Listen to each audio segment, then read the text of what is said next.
سنیے کہ نگاہ پروردگار عالم میں جناب سیدہ کا مقام کیا ہے. اللہ نے جناب سیدہ کا مقام ہی الگ رکھا ہے. توجہ, یوں تو دنیا میں جتنی عورتیں گزری, اللہ نے دنیا میں جتنی عورتیں ہیں اللہ نے ان کا مقام ہی الگ رکھا ہے. بھائی اللہ نے حکم دیا کہ بیٹیوں کے گھر جاؤ تو تحفے لے کے جاؤ, بیٹیوں کے گھر جاؤ تو بیٹیوں کا بوسہ لو, بیٹوں کے سامنے بیٹیوں کو مقدم رکھو. کیوں؟ کیونکہ یاد رہے بیٹیاں جو ہے باپ کے جنازے کی زینت ہوا کرتی ہے, اور جن کے یہاں بیٹیاں نہیں ہوتی ہیں, جن کے یہاں بیٹیاں نہیں ہوتی ہے, پھر باپ کا جنازہ نکل کے چلا جاتا ہے پر پتہ نہیں چلتا ہے کہ جنازہ اس گھر سے نکلا ہے یا اس گھر سے نکلا ہے. تو یہ بیٹیوں کی عظمت ہے.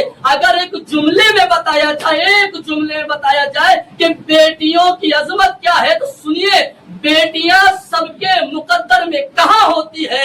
گھر جو اللہ کو پسند آئے وہاں ہوتی ہے.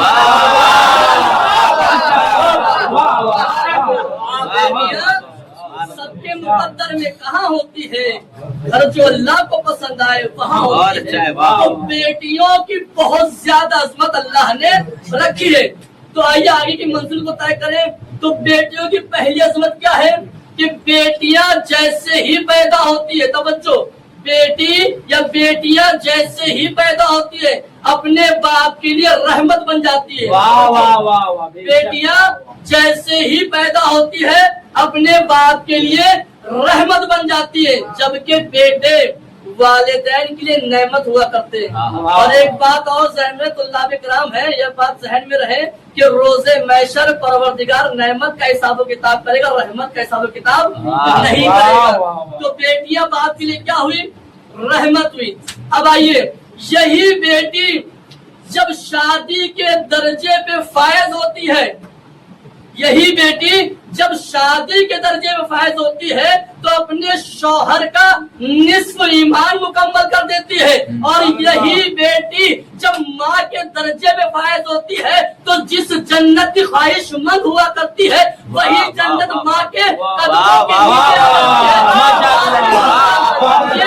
ایک عام عورت کا مقام ہے جو اللہ نے رکھا, مگر خدا کی قسم کیا کہنے جناب زہرا کے اس باپ کے لیے رحمت بن کر آئی جو پہلے سے رحمت ایمان مکمل کرنے آئی, جو پہلے سے کل ایمان, اور ان بیٹوں کی جنت قدموں میں آئی جو پہلے سے جنت کے